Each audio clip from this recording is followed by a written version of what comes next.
Saudações florestais do Brasil, eu sou Lucas Monteiro. Eu sou Amanda Nodari. E hoje a gente vai falar sobre mudança na engenharia florestal.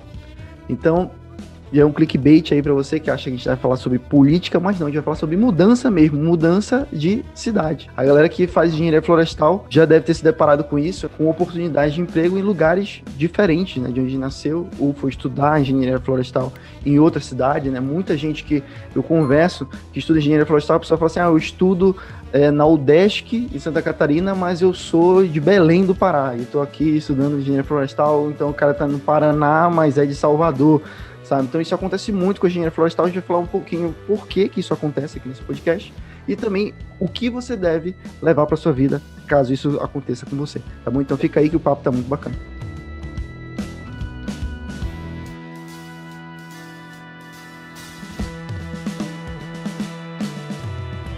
Bom, galera, hoje a gente está aqui com a Amanda Nodari, que tem um perfil no Instagram, né, que é o Minuto Florestal, não é isso, Amanda?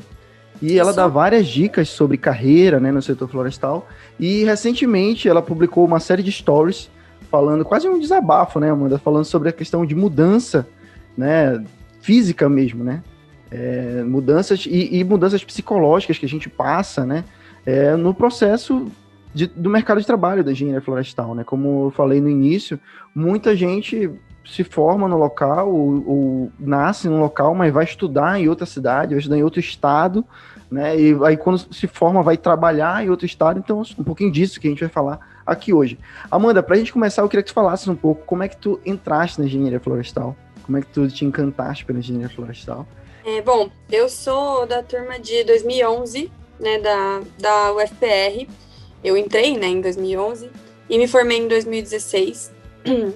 E, na verdade, eu caí na engenharia florestal, assim, um pouco como por eliminatória, né? A minha aptidão sempre foi, naquele tempo, né? Era uma coisa muito mais voltada a trabalhar no meio do mato. Acredito que na maioria das pessoas, né? Depois a gente vê que as coisas não são bem assim. Mas naquela época, a Amanda de 2009, 2010, queria trabalhar no meio do mato, eu gostava muito de fazer trilha e tal, eu nem pensava em trabalhar em indústria.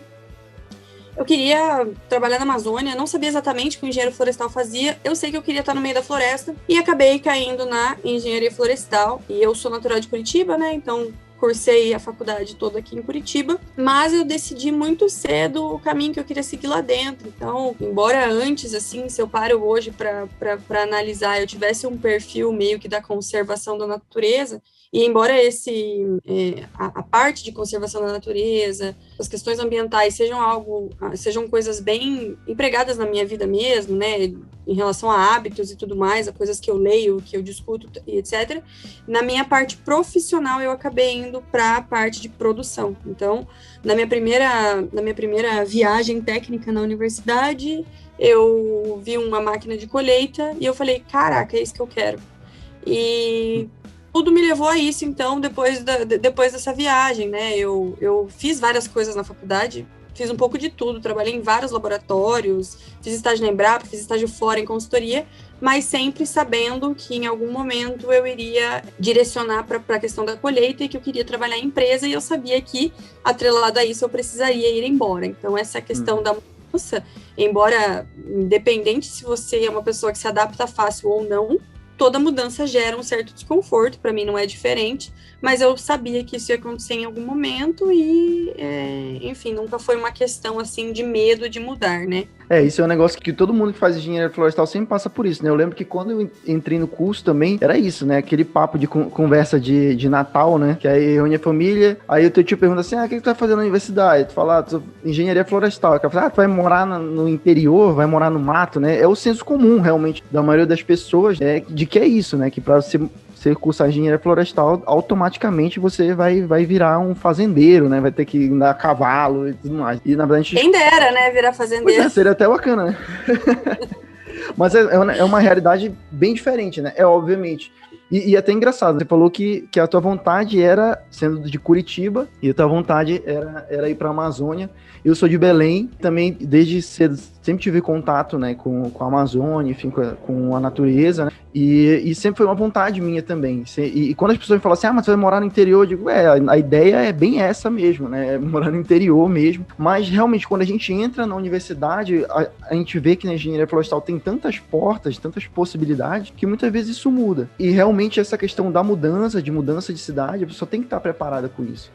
Né, de ter que ir para um local, de repente que você não tem família, não tem ninguém, e se acostumar com isso e ter isso em mente, porque também tem um detalhe, né, a engenharia florestal, eu sempre falo para todo mundo, principalmente quando eu falo com estudante de engenharia florestal, é que as oportunidades de trabalho, elas são também remotas, né, a gente precisa passar essa realidade para as pessoas, que não é uma coisa tão simples conseguir uma vaga, né, no setor florestal, e no teu perfil do Instagram você fala muito sobre isso, sobre oportunidades de trabalho, como se posicionar no mercado, porque não é fácil. E a gente tem que estar realmente aberto a possibilidades. Se você estuda engenharia florestal, você mora numa capital, e você quer porque quer trabalhar lá, então é um passo a mais que você vai ter que dar, né?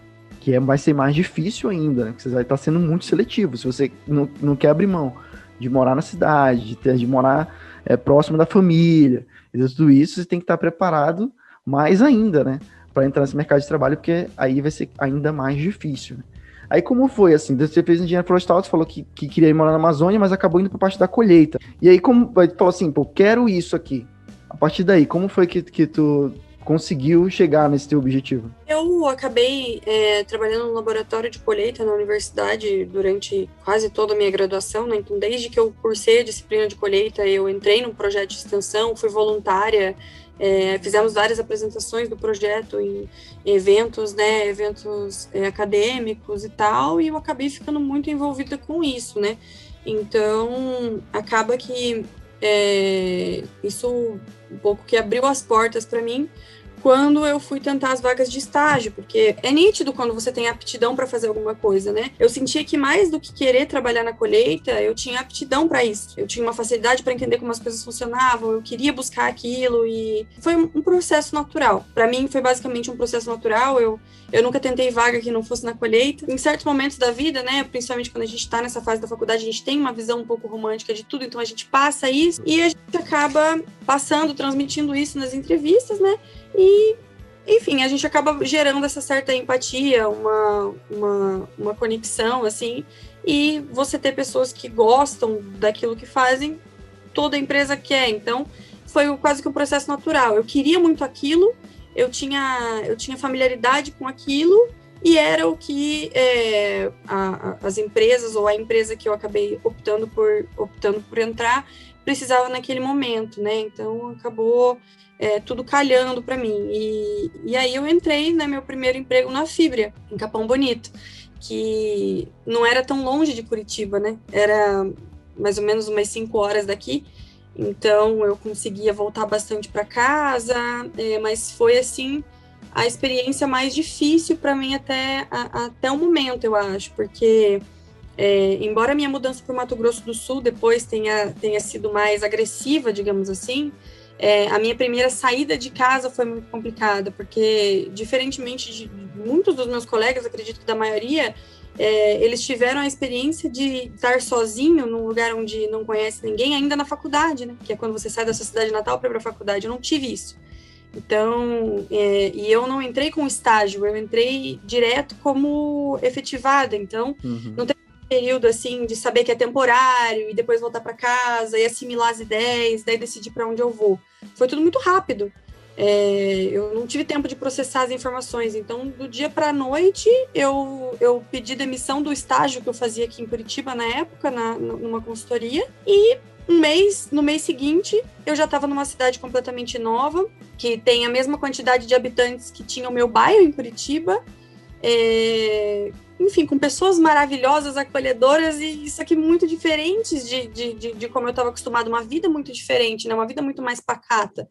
E estar completamente sozinha nesse momento foi muito desafiador para mim, foi o momento mais desafiador da minha carreira. Mas já era formada, já estava formada? Ainda não. Na verdade, eu estava procurando estágio, E eu estava com tudo encaminhado para fazer estágio já tinha aceitado proposta e tudo mais. E era na empresa que eu queria fazer estágio, que era aqui no Sul também. E acabou que eu tinha feito uma entrevista para uma vaga de estágio na Fibria. E depois dessa entrevista, eles me ligaram perguntando se eu gostaria de participar de um processo seletivo para analista. Legal. Eu falei que sim, né? O não eu já tinha. Deixa eu pensar aqui. Não, eu já tinha, então eu acabei aceitando. E, assim, foi diferente de tudo que eu já imaginava. Nesse dia que eu fiz esses stories, eu falei pra vocês, né, no Instagram, eu nunca me senti preparada para as coisas que aconteceram na minha vida. Eu nunca sentei, embora eu seja uma pessoa organizada e eu faça alguns planos, eu nunca sentei e falei, não, é isso que vai acontecer agora, é para esse passo que eu tô preparada. Não. Na maioria das vezes eu tô aqui vivendo e pá, surge uma coisa que eu preciso decidir agora. Então eu tive que decidir simplesmente que eu não ia mais querer seguir com aquele processo, sendo que eu já tinha... Eu acredito que era para na semana que eu fui fazer a entrevista na Fibra, era para eu estar fazendo meus exames admissionais na empresa que eu ia fazer estágio. Então eu tive que, assim, arriscar e, sabe, eu não tive muita opção. E essa foi só a primeira das mudanças, e como eu falei, eu não estava preparada para isso, mas me ensinou muito. E todas as coisas que a gente passa na vida fazem de nós o que nós somos hoje, né? Mesmo, claro, para mim acabou que eu fui só andando de degrau em degrau, mas às vezes a gente volta alguns degraus, né? Opa, não era o que eu queria. E até quando você faz isso, não pode ser considerado uma perda de tempo, né? Tudo faz com que a gente chegue onde nós estamos hoje, ou onde nós queremos estar no futuro. E aí eu acredito que todas as experiências, mesmo as mais difíceis que eu tive por conta de mudanças, foram muito enriquecedoras.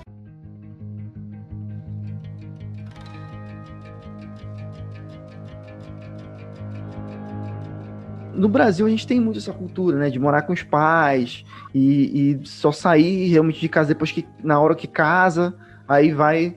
O pessoal sempre fala, né? Pelo menos lá de onde eu venho, fala assim, quem casa quer casa. Não sei se você já ouviu falar disso, né? Mas a pessoa...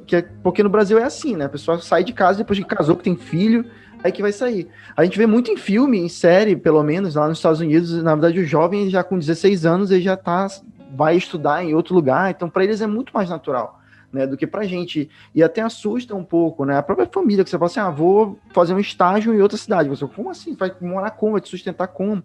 Eu via muito isso na universidade que eu me formei, a Universidade Estadual do Pará, é a universidade mais interiorizada do Brasil, então tem vários polos, né, várias cidadezinhas, às vezes tem um curso numa cidadezinha no interior, né? E muita gente vai estudar lá, vai estudar naquela cidade. Então eu tive contato com pessoas que se mudavam também, né? Que saíam da sua cidade, iam estudar em outra cidade. E a pessoa adquire uma bagagem, né? Uma experiência, uma maturidade muito boa, que prepara muito bem para isso. Para quando você tem uma oportunidade, como tu falaste, você estava preparada para estar no estágio numa empresa, e aí apareceu uma oportunidade, e se a pessoa está realmente muito fechada naquele objetivo, não, eu quero chegar naquele ponto, quero fazer um mestrado, quero fazer um doutorado, depois eu quero morar fora do Brasil, e aí, às vezes aparece uma oportunidade excelente e a pessoa diz, não vou fazer, tô com medo, fica com medo de arriscar aquilo ali, né, por conta de estar com esse objetivo já traçado, assim, né. Agora, assim, uma coisa que eu passei, e eu queria que você falasse um pouco sobre isso também, é como é o processo de você conseguir um emprego em outro lugar e ir para aquela cidade, uma cidade que você nunca foi, de repente, né? Não conhece nada, e tem que, de repente, vou morar sozinha numa outra cidade, conseguir uma casa, alugar uma casa, um apartamento, e me mudar e tal. Como é que funciona esse processo, assim, dentro da tua cabeça? Como foi essa... Teve alguma dificuldade ou tu lidou isso de uma maneira tranquila? Eu tive diferentes processos, né? Até o momento eu passei por 3 processos de mudança. Então eu fui de Curitiba para Capão Bonito, e foram completamente diferentes. Então, assim, não tem um padrão. Acho que depende muito do momento da vida que você tá, de como você é como pessoa. Isso influencia 100%. E do lugar para onde você vai. Porque, no caso, de Curitiba para Capão Bonito, foi uma coisa um pouco mais abrupta. Porque eu estava naquela fase de final de faculdade. Então, naquele clima com os meus amigos da faculdade, aquelas pessoas, assim, que você fala, meu Deus do céu, como que eu vou viver sem essas pessoas? E, né, esses laços que a gente queria na faculdade, e aí eu fui para um local onde eu não tinha realmente ninguém. E aí isso para mim foi muito doloroso, passar finais de semana em casa, em silêncio. Eu lembro que eu falava assim, meu Deus do céu, se eu morrer nesse apartamento aqui, quanto tempo alguém leva? Eu falava isso para minha mãe. Então Olha, se eu não ligar até as 8... É mais ou menos isso, porque se você vai para um lugar onde você não conhece ninguém, mas é um local onde tem oportunidades de você conhecer pessoas, então um local onde tem coisas para fazer, né, onde as pessoas são mais jovens, é uma coisa. Mas lá era diferente, então todo mundo era de lá, né? Não era uma cidade com muitas pessoas de fora, diferente de Três Lagoas, onde eu moro hoje, né? É um local onde todo mundo era de lá, todo mundo casou muito cedo lá. E aí depois que com o passar do tempo eu fui conhecendo as pessoas, mas mesmo assim essas diferenças de idade, diferença de estilo de vida, impactavam bastante em como eu levava a minha vida, né? E isso para mim foi muito difícil. Então, quando eu saí de lá para ir para São José dos Campos, foi completamente diferente. Foi uma mudança assim, meu Deus do céu, tô indo para um lugar que 40 minutos de São Paulo. Eu sou uma pessoa muito agitada. Então, assim, você falar para mim que eu vou passar o final de semana inteira na minha casa, ou que eu vou fazer só programa, assim, de receber amigo em casa e tal, eu não aguento isso. Uhum. É coisa nova, eu preciso ir num lugar onde eu nunca tive, e é isso que mesmo que seja sozinha, mas eu preciso ter essas possibilidades. Então, quando eu fui para São José dos Campos, foi muito mais fácil, não foi uma mudança difícil, foi uma mudança em que eu estava muito empolgada. E aí, depois disso, teve uma outra mudança, e eu acho que essa é a importância de você entender os tipos de mudança, né? E não pensar que uma mudança difícil faz com que todas as mudanças sejam difíceis, né? Ou que as mudanças se dão pela mesma razão. Porque aí, quando eu fui para Três Lagoas, eu fui por conta da minha vida pessoal. Também por uma oportunidade de alavancar a carreira, né? Porque quando eu estava na Fibra, eu era analista júnior, eu fui com a oportunidade de virar especialista, né, na Eldorado. E a minha vida pessoal, porque meu namorado atual noivo estava lá. Então, era uma coisa que ia impactar muito na minha vida. Mesmo que eu sentisse que meu ciclo na Fibra não tinha se encerrado. Não foi algo que eu parei e pensei assim, nossa, tá na hora de eu sair, tá na hora de mudar. Não, eu estava no auge ali, eu estava assim, fazendo projetos que eu gostava, eu estava ganhando visibilidade, eu estava fazendo coisas importantes, eu estava fazendo alianças com pessoas, eu amava a minha vida fora do trabalho lá, mas eu tive que tomar uma decisão, que foi bem mais difícil do que as outras, porque decidir sair de Curitiba não foi difícil, eu sabia que isso ia acontecer em algum momento, né, mesmo que tenha mudado muito o meu estilo de vida, mas decidir sair não querendo sair, mas sabendo que eu precisava fazer aquilo por conta da minha prioridade, foi complicado, assim. E aí eu fui para uma outra cidade completamente diferente, precisei me readaptar. Uma cidade que estava muito mais longe, uma cidade que não tem logística, uma cidade que não tem nada para fazer. É claro, hoje, depois de 3 anos morando lá, eu fiz os meus amigos, hoje eu tenho coisas para fazer e tudo mais, mas até eu me adaptar de novo foi difícil. E aí são formas, estilos de mudança diferentes, né? Tem a mudança que você simplesmente, costumo dizer que você cresceu tanto que você já não cabe mais naquela caixinha que você tá, né? Uhum. Que é a você enxerga que você precisa encerrar um ciclo, a mudança que você decide por conta de um planejamento maior, por conta das suas prioridades, né? E a mudança que a vida faz com que você mude, que não te dá muita opção, que às vezes você é demitido, ou você é transferido, né? Ou acontece alguma outra coisa. E aí entender como você reage a esses diferentes tipos de mudança completamente diferente, e você precisa saber lidar, porque você vai encontrar as 3 na sua vida. Uhum.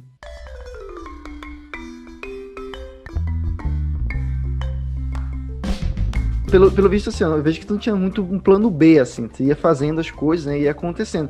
Eu sempre, na época, desde a época da faculdade, depois que eu me formei, eu sempre tive um plano B, assim, sabe? Eu sempre trabalhei, fazia estágio, então eu sempre pensava assim, eu fazia estágio, mas à noite eu fotografava casamento, sabe? Aí depois eu comecei a trabalhar com engenharia florestal, trabalhar com uma consultoria, mas aí eu tinha o Florestal Brasil também. Eu falava, qualquer coisa eu vou ser youtuber, entendeu? E eu sempre tive isso, né? E eu lembro que quando eu saí dessa empresa de consultoria lá em Belém, a minha ideia era também continuar trabalhando de forma privada com consultorias, tocar o Florestal Brasil e tal, e eu sempre pensava em muitas possibilidades, e aí do nada apareceu a oportunidade de eu vir para Curitiba, né? E eu lembro que quando eu vim, para entrevista aqui, o que eu recebi a proposta de vir trabalhar em Curitiba, eu ia casar faltando 15 dias, né? Faltavam 15 dias para casar. Então eu tinha acabado de mudar, tava morando com a minha noiva. E aí eu recebi a proposta, o cara falou assim, ó, vem pra cá pra entrevista. Aí eu vim, ele falou assim, ó, beleza, tudo bem pra ti? Vim morar em Curitiba. E aí eu fiquei assim, caramba, né, cara, acabei de alugar um apartamento, já mobiliado todo o apartamento, decorado tudo. Aí eu liguei pra minha noiva na época, que é minha esposa, e falei assim, olha, e aí, o que tu achas e tal? Eu disse, olha, se tu não aceitasse, eu ia ficar com raiva de ti se não aceitasse, que ela era doida também pra sair, sabe, pra sair de Belém e tudo mais. Mas assim, era uma mudança muito grande, né, que a gente ia casar já e tal. Eu lembro que assim, era por volta do dia 15, dia 16 de maio, e a gente ia casar dia 31. Sabe? Então, tipo assim, já tava tudo certo, tudo pronto e tal. Aí, eu voltei e falei assim, ó, eu só tenho um compromisso em Belém, que eu tenho que casar daqui a 15 dias, mas aí depois disso eu posso vir. Né? Não, beleza, vem e tal. Então, foi, tipo assim, uma mudança drástica também, né? E os meus planos B, todos, assim, foram cancelados, né? E eu tive que, assim, vou vestir a camisa agora, porque também se eu for pra Curitiba, eu vou ter que ficar lá pelo menos um tempo, posso ir lá e voltar, sabe? Então, a gente tem que realmente, às vezes... Não, vamos lá e vamos fazer e não ter muito medo, né, justamente dessas coisas, né. E é bom, né, que a gente tem alguém também que apoie, e eu sempre agradeço muito a minha esposa pelo apoio também dela, né, então ela fazia faculdade também, teve que trancar a faculdade lá e vir para cá e ver questão de transferência de faculdade, então a gente tem uma pessoa parceira também, né, que ajude nisso, que incentive, não fala assim, beleza, se não der certo, a gente volta, a gente vê o que vai acontecer, a gente vê o que vai fazer, sabe, eu te ajudo. Então isso é muito importante também, né, porque afeta muito o psicológico da gente. A questão da mudança eu pelo menos sentia muito essa carga, né, dessa responsabilidade de estar com ela e dizer assim, olha, a gente vai para lá, né, e vamos ver o que dá, né, então a pessoa também tá mudando pela gente, né, ela tá indo com a gente e tal, então a gente tem que colaborar de alguma forma, tem que fazer dar certo, né, e isso é muito importante, porque eu vejo muita gente frustrada com certas mudanças, porque às vezes vão com uma expectativa, aquela realidade não corresponde à expectativa que a gente tinha, e a pessoa fica decepcionada, né? E eu sempre penso assim, não, se eu vou fazer dar certo também. A gente tem que ir aberto também, a gente vai conhecer pessoas novas, às vezes uma pessoa diferente, de uma realidade diferente, uma cultura diferente, e a gente tem que estar aberto também à mudança. Se a gente for querer que as coisas sejam sempre como a gente está imaginando, também não funciona, né? Tivesse algum tipo de frustração em relação a isso, as pessoas que tu conhecesse, alguma dificuldade em relacionamentos, assim, no trabalho, por ser de fora, sentiste algum impacto em relação a isso? Não, assim, em relação a trabalho, não me senti frustrada. Assim, recentemente, né, eu saí da colheita, que era uma coisa que eu nunca imaginei que eu fosse fazer, mas eu acredito que não foi por frustração, foi mais entender que eu tinha mudado e que eu precisava fazer com que a minha vida acompanhasse a minha mudança, senão eu ia ficar ali para sempre. Mas em relação à frustração, realmente não, assim, eu sempre fui muito bem acolhida pelas pessoas, porque eu sou uma pessoa muito aberta, então... eu gosto de conhecer pessoas novas, eu tenho facilidade em conversar com as pessoas, em me comunicar com as pessoas, e então eu sempre fui muito bem acolhida, assim, e no trabalho também eu sempre tive bastante espaço, assim, isso é uma prioridade para mim, né, quando eu vou para qualquer oportunidade que seja, eu preciso estar num ambiente que seja aberto para mudanças, um ambiente em que eu possa expor minhas ideias, em que eu possa propor mudanças realmente, e que exercite a minha criatividade, porque eu sou esse tipo de profissional. Então eu me frustraria se eu entrasse num local onde tudo é muito fechado, alguém chegasse para mim e falasse, ó, é assim, não tenta mudar, segue as regras e ponto. Então, isso é algo que me frustra. Um pouco por eu trabalhar com projetos, acaba que as vagas de projetos nem são assim, as vagas de projetos você tem que propor coisas novas e ficar tentativa e erro e tal, então acaba que eu meio que me blindo um pouquinho desse ambiente, né? O que me causou um pouco de desconforto, digamos assim, que eu demorei mesmo para me adaptar, foi meu primeiro ano em Três Lagoas, foi um ano bem difícil, porque além da questão profissional, né, que eu estava muito bem na Fibra na época, em relação às minhas demandas e tudo mais, eu tinha passado pelo processo de montar a minha vaga, né, na Fibra, criar a minha vaga. E isso é um processo legal, mas é um processo bem cansativo. E quando eu fui para Eldorado, eu também passei por esse processo. né, de criar a minha vaga. Então, eu precisava estar 100% ali, só que eu estava sofrendo pela questão pessoal, a questão da mudança da cidade. Uhum. São vários fatores, né? Eu estava muito acostumada a ter a minha vida e os meus amigos, e aí você se muda para um local com o seu companheiro, sua companheira que já tem os amigos ali estabelecidos, e aí você acaba tendo os amigos do casal, e você sente, meu Deus, e os meus amigos, e o meu espaço, é uma mudança, uma diferença, né? Quando você sai dessa parte individualista e você começa a fazer uma vida a dois. Como você falou, depois, né, é muito mais fácil, né? A pessoa que está ali do seu lado facilita, mas esse primeiro processo, esse primeiro contato, esse primeiro entendimento ali do qual que é a minha individualidade, qual que não é, o que essa mudança vai provocar na minha vida, é algo que impacta no seu desempenho mesmo do trabalho, na sua entrega, em como que você se adapta a tudo aquilo. Eu costumo dizer que é impossível para mim eu ser uma pessoa das 8 às 5 e outra pessoa das 5 às 8 do dia seguinte. Eu sou uma pessoa só. Se a minha vida pessoal tá uma merda, a minha entrega vai estar uma merda. Uhum. E vice-versa. Se eu não tô bem no trabalho, eu não consigo chegar em casa e falar, amanhã eu penso nisso. Não dá, né? É um balanço de tudo. Então, é claro que nem tudo sempre é mil maravilhas, mas eu tento balancear bem essas coisas e, assim, meu primeiro ano, por conta disso e de várias outras coisas, foi muito difícil, principalmente a questão da estrutura da cidade mesmo. Eu não gostava de Três Lagoas, eu aprendi a gostar de Três Lagoas, mas assim, eu não gostava de jeito nenhum, era muito difícil lá para mim passar os finais de semana. O que segurou as minhas pontas lá realmente foi meu noivo, assim, que é uma pessoa muito paciente, uma pessoa que esteve do meu lado ali me apoiando, e isso fez toda a diferença, porque eu acho que se eu tivesse ido para lá sozinha, talvez eu teria voltado atrás. Eu teria pensado ali, talvez no plano B, como você falou, né? Eu não costumo ter plano B, tá? Eu vou fazendo as coisas lá louca na minha vida e eu vou mudando. Não gosto mais daqui, vou tentar mudar. Não gosto mais daqui, vou tentar mudar e por aí vai. Claro que eu tenho outros desejos, assim, fora do mundo florestal, mas são desejos mais utópicos, assim. Mas dentro do setor florestal mesmo, eu fui mudando e me readequando, né? Eu que quando saí da universidade queria ser supervisora de colheita, hoje já não me vejo mais nessa posição e eu paro para pensar, se eu tivesse sido supervisora de colheita, talvez eu não teria sido uma boa supervisora, porque não é meu perfil, eu achava que era. E hoje eu trabalho com projetos e meu desejo agora é tentar ampliar mais essa parte para eu conseguir trabalhar com outros tipos de projetos que não só em operações florestais. Então eu vou me readequando, não é bem um plano B, mas eu vou readequando meu plano A. Entendi. Legal. E tu pensas em morar fora do Brasil, de repente uma experiência numa outra empresa, internacional, multinacional, ou estudar fora, alguma coisa assim ou não?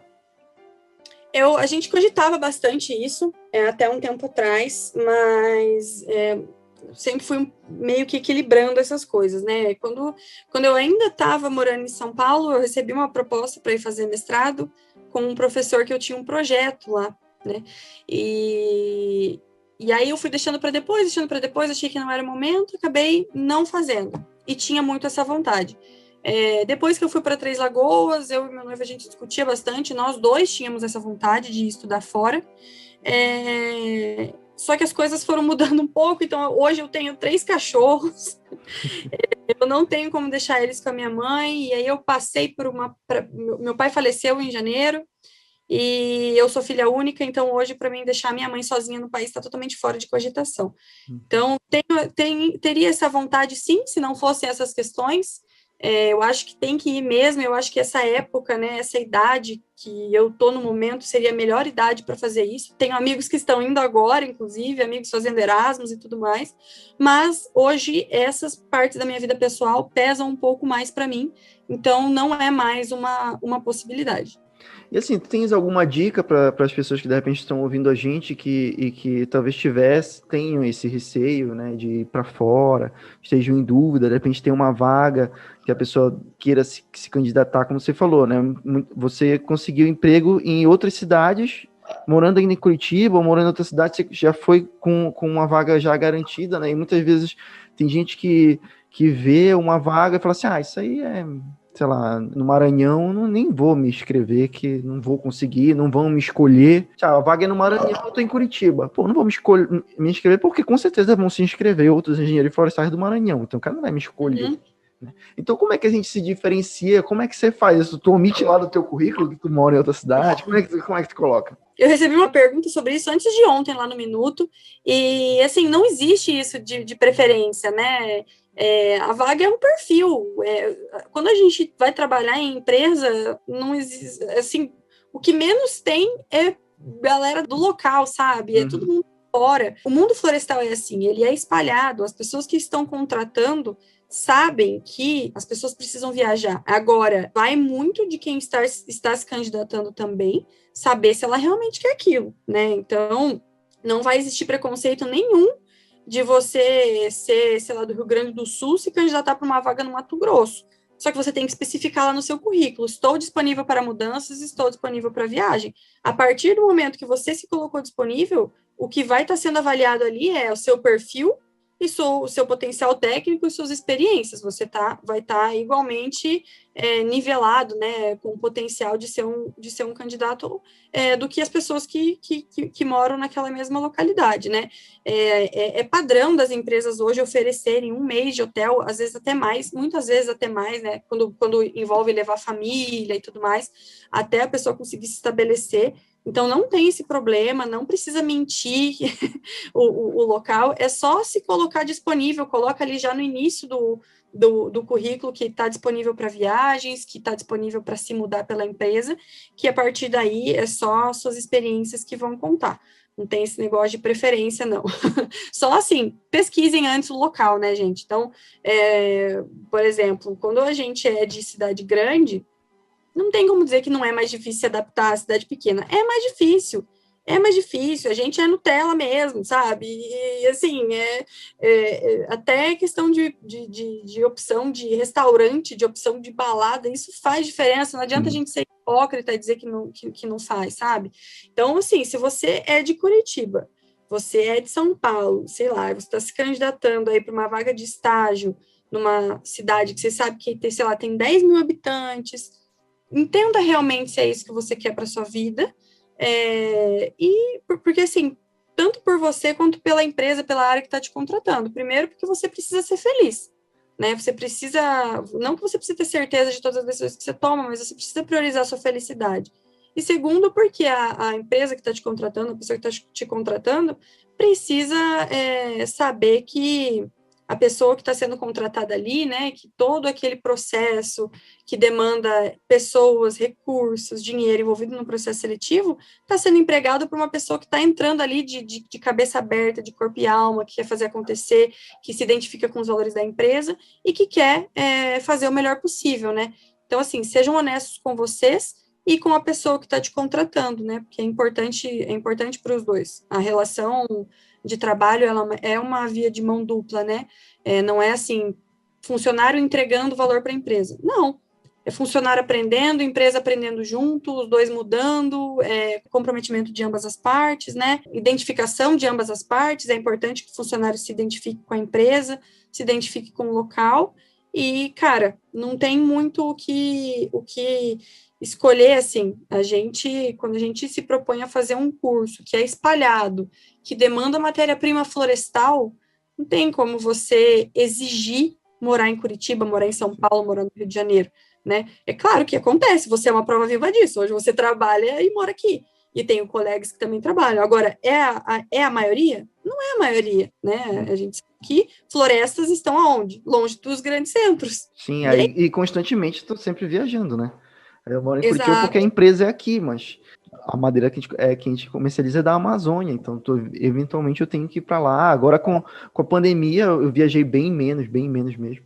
Mas assim, são várias viagens, é Mato Grosso, é Acre, Amazonas, Pará, sabe? É todo tempo viajando, faz parte, né?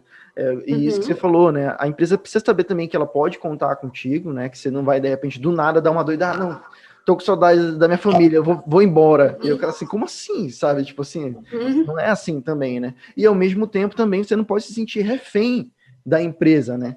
Porque muitas pessoas têm esse negócio, tá, eu vou e aí depois eu não vou poder voltar nunca mais, porque eu não vou poder pedir demissão, senão eu vou, sabe, vou perder direitos, então, tipo assim, tem que ser realmente uma via de mão dupla, a gente tem que passar essa confiança para a pessoa que tá te empregando, de que você vai lá realmente. E às vezes eu até penso assim, me colocando um pouco no lugar de um empregador, né? Se eu vou contratar uma pessoa que é de fora, eu acho que aquela pessoa também vai querer mostrar o seu valor, porque também ela não vai querer ir embora de qualquer jeito também, né? Ela não pode também do nada ir embora. Então, essa pessoa que vai querer realmente mostrar serviço, vai querer dar o sangue pela empresa, né? Vai querer vestir a camisa realmente, porque ela precisa se manter ali, né? Ela não tem ninguém ali, então ela vai estar sozinha, ou então vai estar com a esposa, com o namorado, com o noivo, com a noiva, e vai estar lá e ela vai ter que se manter de alguma forma. Então, realmente é uma via de mão dupla de mostrar essa confiança das duas partes, né?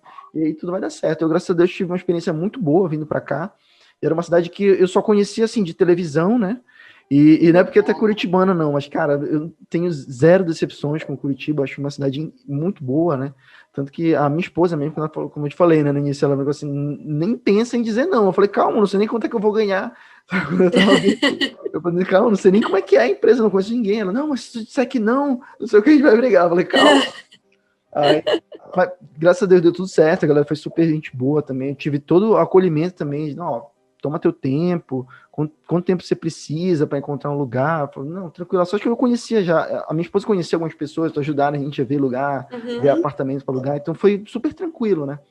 Essa parte a rede de apoio faz muita diferença, né? Nossa, faz muita diferença, né? Se você tem pessoas que você pode contar, né? O próprio pessoal da empresa falou, se precisar de lugar para alugar, ó, tem esse bairro aqui e tal, que é legal. Então, a galera foi muito receptiva e isso faz muita diferença, a gente se sentir acolhido, né? Porque a gente não conhece ninguém, né? Então, isso é muito legal, realmente. O que eu acho que é importante, assim, para a galera que está saindo da faculdade, né, que ainda não sabe bem como empresas funcionam, a gente acaba tendo uma ideia muito, assim, de, como que eu posso dizer, formalidade, né, das empresas. De corporativismo, né? E assim, empresas são formadas por pessoas, assim, não é assim que funciona. É claro que existem momentos de formalidade, existem momentos, né, em que as regras e a etiqueta prevalecem ali, mas não é a maior parte do tempo. Na maior parte do tempo são pessoas passando pelos mesmos problemas que você.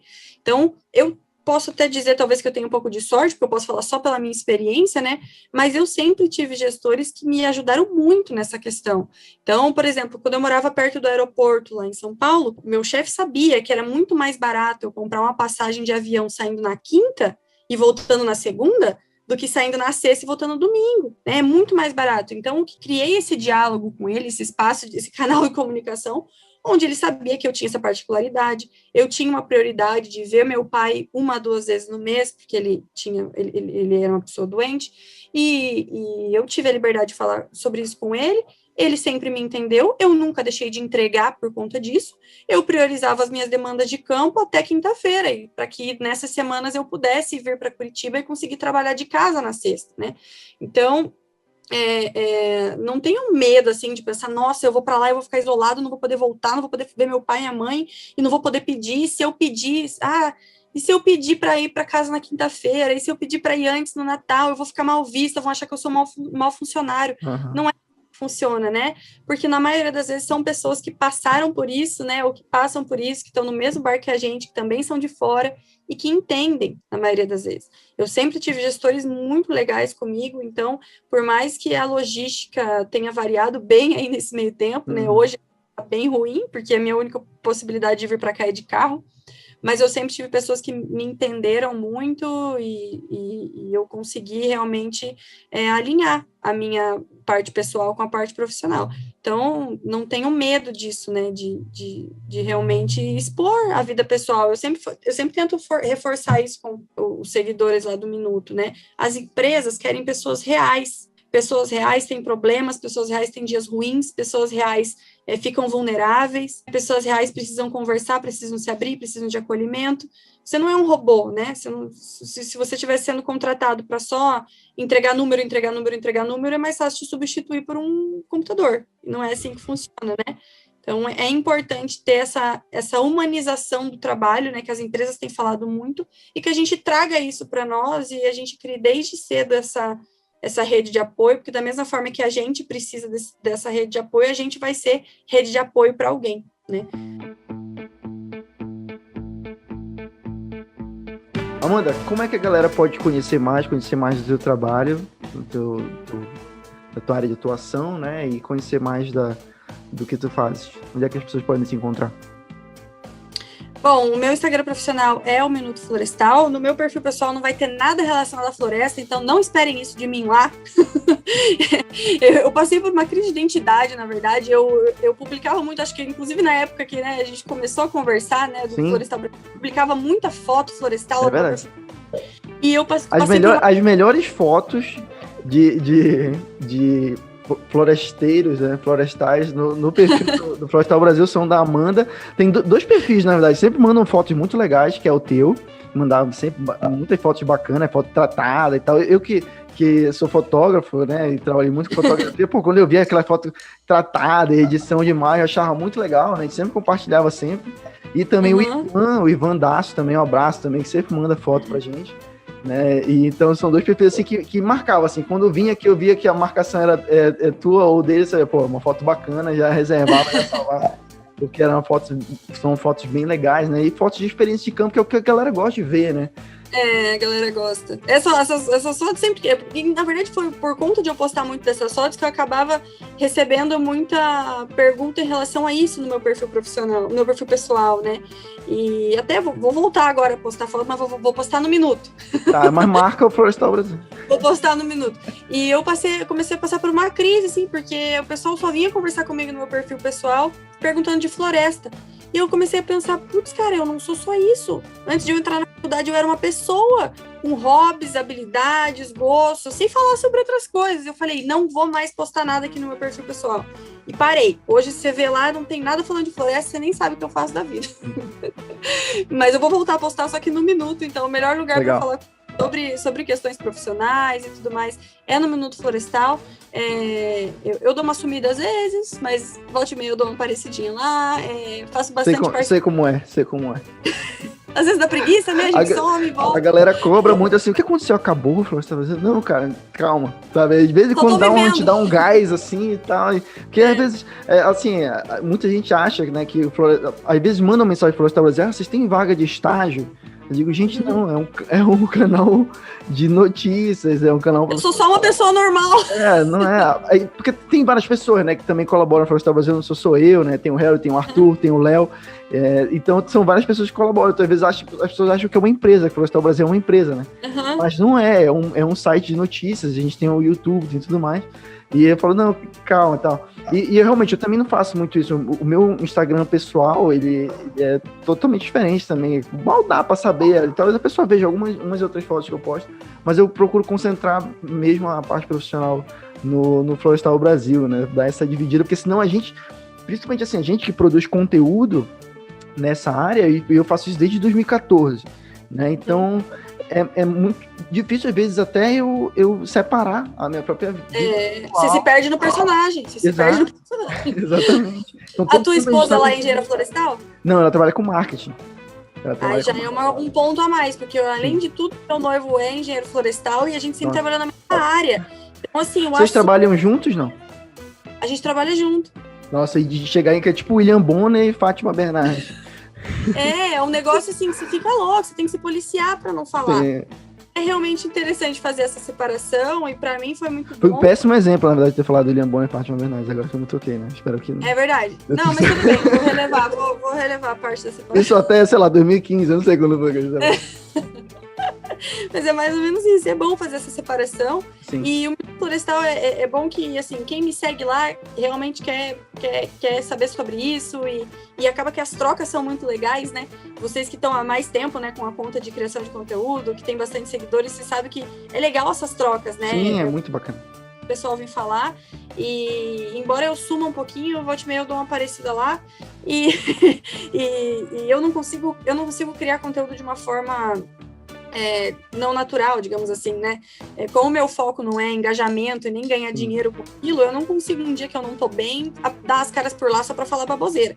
Então, no dia que eu produzo conteúdo é porque eu tô bem, porque eu acredito naquilo que eu tô postando e que eu acho que vai ser bom para as pessoas. Eu não consigo criar coisas, gerar informação só para gerar engajamento ali. E é isso. Então, assim, vocês vão se decepcionar comigo em algum momento? Vão, porque eu vou sumir. Mas eu prometo que eu apareço e às vezes eu dou umas dicas legais. Não é porque a gente não quer fazer conteúdo, é porque realmente... Eu tiro o chapéu pra quem consegue... A galera que é youtuber, que o cara consegue gravar vídeo diário, tem cara que grava vídeo todo dia. Como? Eu não consigo. O vídeo é muito mais Eu não trabalhoso. eu não sirvo pra isso, pra ser influencer. Pra mim não dá, se eu tiver que gravar também... E a sorte, assim, é que realmente eu gosto muito de engenharia florestal. Eu imagino, pela forma como a gente tá conversando aqui, imagino também que você é apaixonada por engenharia florestal. Então, às vezes, é realmente por falta de tempo, né? Porque quando a gente senta pra conversar, vai embora, né? Às vezes, se a gente não marcar um período pra acabar, a gente fica até a madrugada batendo papo. E isso é muito... Coisa pra falar não falta, né? Não falta, não falta assunto. Inclusive, já deixo aqui o convite, mano. Já tive, durante essa nossa conversa, várias ideias para outros temas pra gente conversar. Então, eu provavelmente vou chamar a Amanda, com certeza, para ela gravar mais podcast com a gente. E, com isso, eu convido vocês a irem conhecer lá o Instagram da Amanda, o Minuto Florestal. Ela posta muito conteúdo bacana sobre isso, né? Sobre carreira, sobre as coisas que a gente conversou aqui hoje. E também sigam lá o Florestal Brasil no Instagram, Florestal_Brasil. Se você está vendo isso aqui no YouTube, que agora a gente aderiu a essa questão do podcast de vídeo no YouTube, tivemos que render a modinha do podcast de vídeo no YouTube, então inscrevam-se no nosso canal no YouTube também, lá no Florestal Brasil. O podcast também está disponível em todas as plataformas de podcast, então você pode ouvir no Spotify, no Anchor, no Google Podcast, em todo lugar.